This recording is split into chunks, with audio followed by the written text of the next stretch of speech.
ओम शांति। राजयोग meditation के इस श्रृंखला में आप सभी का बहुत बहुत हार्दिक अभिनंदन है। आज के इस सत्र में हम सुनेंगे कि सचमुच जब ईश्वर के ध्यान में हम अपने मन को ले चलते हैं तो ईश्वर की वास्तविकता को भी समझना आवश्यक है। आत्मा के विषय में तो हम सभी ने समझा कि आत्मा एक चैतन्य शक्ति है, अजर अमर अविनाशी है, प्रकाश पुंज है, जो इस शरीर की कर्मेंद्रिय के माध्यम से हर कर्म करती है। जिसके पास ये सूक्ष्म शक्ति है, मन, बुद्धि और संस्कार, ये आत्मा की वास्तविकता है। इसीलिए कोई व्यक्ति जब शरीर छोड़ता है तो एक ज्योत जलाई जाती है उस आत्मा की याद में। ठीक इसी तरह पिता परमात्मा की वास्तविकता क्या है?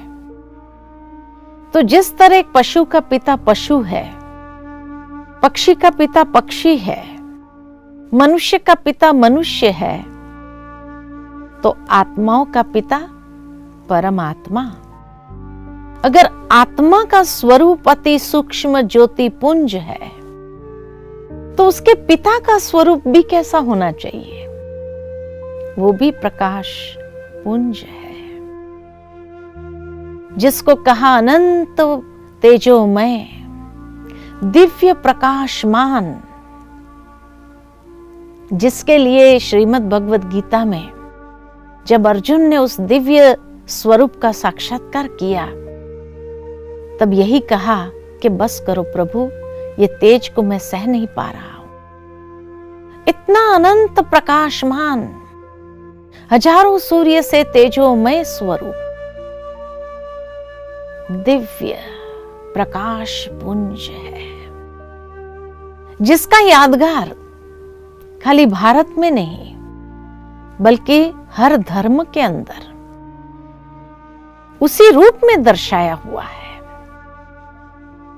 जैसे भारत के अंदर 12 ज्योतिर्लिंगम है और आज भी लोग जब मंदिरों में जाते हैं तो उसको कहते ही है देवों का भी देव महादेव, महादेव जी के मंदिर में जा रहे हैं। और वहां एक ज्योति स्वरूप की आकृति बनाई हुई होती है, स्टोन के रूप में, होली स्टोन के रूप में उसको मान्यता दी हुई है। लेकिन लोग कहीं मिसअंडरस्टैंड न कर दे के ये लिंग स्वरूप ही ईश्वर है, इसीलिए उसको कहा ज्योतिर्लिंगम, कि जो ज्योति का लिंग है या आकृति है। जैसे स्त्रीलिंग पुल्लिंग होता है कि स्त्री की आकृति या पुरुष की आकृति, ठीक इसी तरह ज्योतिर्लिंग माना जो ज्योति की आकृति है। तो आत्मा का स्वरूप अगर ज्योति स्वरूप है तो उसके पिता का स्वरूप भी तो वैसा ही होना चाहिए, जिसको सभी देवों का भी देव महादेव कहा गया। और इसीलिए 12 ज्योतिर्लिंगम आज भी भारत भर में महान तीर्थ स्थान माने गए हैं। लोग जब 4 धाम की यात्रा पर निकलते हैं तो वास्तव में चारों धाम शिव के मंदिर होने चाहिए। तो 12 ज्योतिर्लिंगम में से कोई भी 4 धाम पर अवश्य जाते हैं। कई लोग श्री कृष्ण के भक्त होने के नाते श्री कृष्ण के 4 धाम को ले लेते हैं, लेकिन वो श्री कृष्ण के 4 धाम है, वो शिव के 4 धाम है। और शिव अर्थात जो सदा कल्याण करने वाला, कल्याणकारी है, अनंत प्रकाशमान, लेकिन जो सर्व का कल्याण करने वाला। भारत में रामेश्वरम में जिसकी पूजा स्वयं श्री राम ने भी की, वृंदावन में गोपेश्वरम अर्थात जहां स्वयं श्री कृष्ण ने भी गोपों के साथ मिलकर के उसकी पूजा की, जिन देवियों को हम देखते हैं उन देवियों को भी कहते हैं कि वो देवों का देव तो है ही, लेकिन शिव शक्तियां, शिव की उत्पन्न की हुई शक्तियां हैं, तो जो देवियों का भी देव। गणेश जी के लिए भी कहा जाता कि सबसे पहले उन्होंने अपने पिता को ही देखा, उसकी पूजा की, तो गणेश जी भी जिसकी पूजा कर रहे हैं, तो सारे देवी देवता हैं, जिसकी पूजा करे वही तो देवों का देव महादेव हो गया। ये तो हुई भारत की बात, लेकिन भारत से अगर बाहर और धर्म में जाए तो इस्लाम धर्म में जब मुस्लिम लोग मक्का जाते हैं तो वहां काबा का पवित्र पत्थर है, वो भी निराकार ही है, जिसको भारतवासियों ने मक्केश्वर कहा। इसके पीछे एक कहानी है कि पहले इस्लाम धर्म में भी 360 देवी देवताओं की मूर्तियां होती थी, परंतु मोहम्मद पैगंबर सब जब आए तब उन्होंने कहा अल्लाह एक है, अल्लाह एक है। और स्वयं वो काबा के पवित्र पत्थर की स्थापना मोहम्मद पैगंबर साहब ने की थी। और इसीलिए आज तक जब भी नमाज पढ़ते हैं, मक्का के दिशा के तरफ नमाज पढ़ते हैं कि और किसी को नहीं, उस दिव्य स्वरूप को ही हम अपनी भावनाएं अर्पित कर रहे हैं। और आगे जाए क्रिश्चियन धर्म में तो वेटिकन में जब जाते हैं तो जहां पर सबसे बड़ा चर्च माना गया है, और उस चर्च के अंदर किसी व्यक्ति की प्रतिमा नहीं मिलेगी, परंतु गॉड इज लाइट, उस दिव्य स्वरूप का ही वहां प्रतिमा रखी हुई है और उसी को गॉड माना। जीसस ने कभी अपने आप को गॉड नहीं कहा, उसने यही कहा God is light, I am the son of God. और आगे जाए तो महात्मा बुद्ध ने कभी भी कोई मूर्ति पूजा की तरफ इशारा नहीं किया, लेकिन वो भी ध्यान करते हैं। किसका ध्यान करते हैं? तो कहा जाता है कि आज भी जापान जाओ तो 3 फुट की ऊंचाई पर 3 फुट दूर बैठ के एक थाली में लाल पत्थर रखा जाता है जो बिल्कुल शिवलिंग आकार का होता है, और उसको नाम दिया चिंकुन-शिकी, जो शांति का दाता है। और आगे जाए जैन धर्म में 24 तीर्थंकर हो गए, सभी ध्यान मुद्रा में है। किसका ध्यान कर रहे हैं? कहते सिद्ध शिलापति का, जो सर्वश्रेष्ठ है। गुरु नानक देव ने कहा एक ओंकार निराकार निर्वैर सतनाम। सभी धर्म, पारसी धर्म में जाओ तो कहा जाता पारसी लोग जब ईरान से भारत आए तो जलती हुई ज्योत को लेकर के आए थे। आज भी उनके मंदिर को कहा ही जाता है द फायर टेम्पल, जो अखंड ज्योत निरंतर जलती है। हर धर्म में एक ही मान्यता है उस निराकार ज्योति स्वरूप की, जिसको नाम भले अलग अलग दिए, किसी ने गॉड कहा, अल्लाह कहा, ईश्वर कहा, प्रभु का मालिक कहा। साईं बाबा ने क्या कहा? सबका मालिक एक। साईं बाबा ने कभी अपने आप को भगवान नहीं कहा। हमने उसकी पूजा आरंभ कर दी। अगर पूछा जाता है क्यों, तो यही कहते हमसे वो श्रेष्ठ थे, इसीलिए पूजनीय थे, इसलिए पूजा करते हैं। लेकिन उन्होंने कभी अपने आप को भगवान नहीं कहा। इसी तरह ये किसी ने भी, भारत में इतने देवी देवताओं के मंदिर हैं, लेकिन उन्होंने कभी अपने आप को भगवान नहीं कहा। लेकिन पूजनीय होने के कारण हमने उनकी पूजा आरंभ कर दी।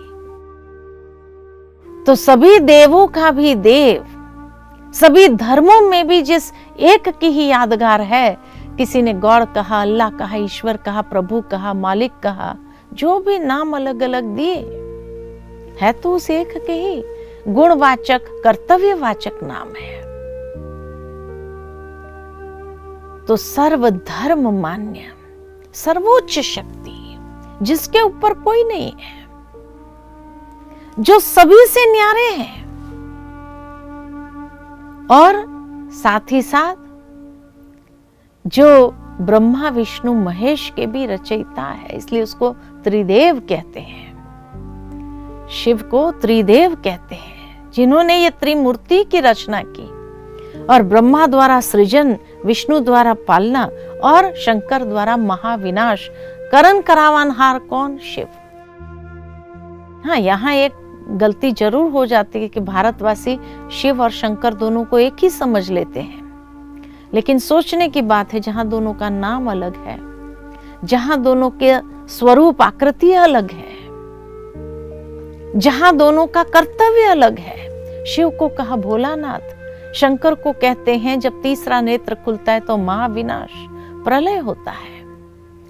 तो नाम अलग, स्वरूप अलग, कर्तव्य अलग। अमरनाथ की महिमा जब गाते हैं तो कहते हैं कि अमरनाथ की महिमा इसीलिए है कि वहां पर शंकर ने पार्वती जी को अमरनाथ की कथा सुनाई। वो अमरनाथ कौन? जरूर शिव को कहा अमरनाथ, जो आज भी लिंग स्वरूप में जिसकी पूजा होते। अगर शंकर ने भी अमरनाथ की कथा सुनाई पार्वती जी को, तो अमरनाथ और शंकर अलग है, स्पष्ट है। तभी कहा वो त्रिदेव है। तो नाम भी गुणवाचक, उसका स्वरूप भी हमारे सामने स्पष्ट है, साथ ही साथ वो गुणों में अनंत, सर्वशक्तिमान। सागर की स्याही बनाओ, जंगलों की कलम बनाओ, धरती का कागज बनाओ, तो भी परमात्मा की महिमा अपरंपार है। तो जब अभी ईश्वर का स्वरूप स्पष्ट हो गया, तो फिर तो उस परमात्मा को याद करना, मन एकाग्र करना सहज होगा कि नहीं होगा। आज जैसे किसी राजा का बेटा जंगल में जब गायब हो जाता है, जंगली लोगों के साथ बड़ा होता है, लेकिन एक दिन राजा चक्कर लगाते हुए जब उस जंगल से गुजरता है, तब उसको भेड़ की टोली में एक बच्चा नजर आता है, और कुछ निशानी के आधार पर पता चला ये तो वही बच्चा है जो गुम हुआ था इतने सालों पहले। उसको महल में ले आते हैं, और जैसे जैसे उसको स्मृति दिलाते जाते हैं कि तुम तो भेड़िया नहीं हो, तुम तो एक राजकुमार हो, राजकुमार हो, धीरे धीरे वो रॉयल्टी के संस्कार इमर्ज होने लगते हैं। और इमर्ज होते ही वो भले कितने भी सालों उसके संग में रहा, लेकिन धीरे धीरे वो संस्कार समाप्त हो जाते, ओरिजिनल संस्कार जागृत हो जाते हैं। तो इसीलिए परमात्मा की वास्तविकता को समझते हुए, आत्मा की वास्तविकता को जानते हुए, अब हमें अपने मन को एकाग्र करना है उस दिव्य स्वरूप में, क्योंकि वही मेरे माता पिता है। तो जब माता पिता का पूर्ण परिचय मिला, तो अब ध्यान एकाग्र करना सहज है। तो चलिए थोड़ी देर के लिए अपने ध्यान को एकाग्र करते हैं उस दिव्य स्वरूप पर।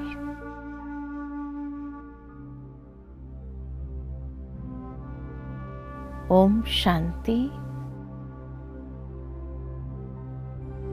अपने दिव्य स्वरूप को अंतर्चक्षु से देखती हूं। मैं आत्मा अति सूक्ष्म ज्योति बिंदु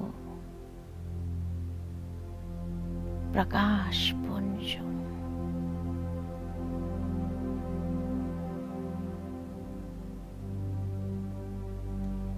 धीरे धीरे मन और बुद्धि को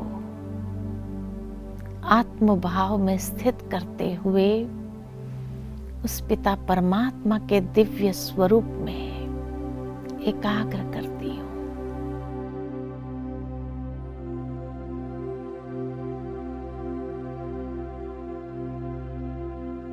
जैसे मैं आत्मा प्रकाश पुंज हूं, वैसे मेरे पिता परमात्मा भी अनंत प्रकाशमान दिव्य तेजोमय स्वरूप है। ओम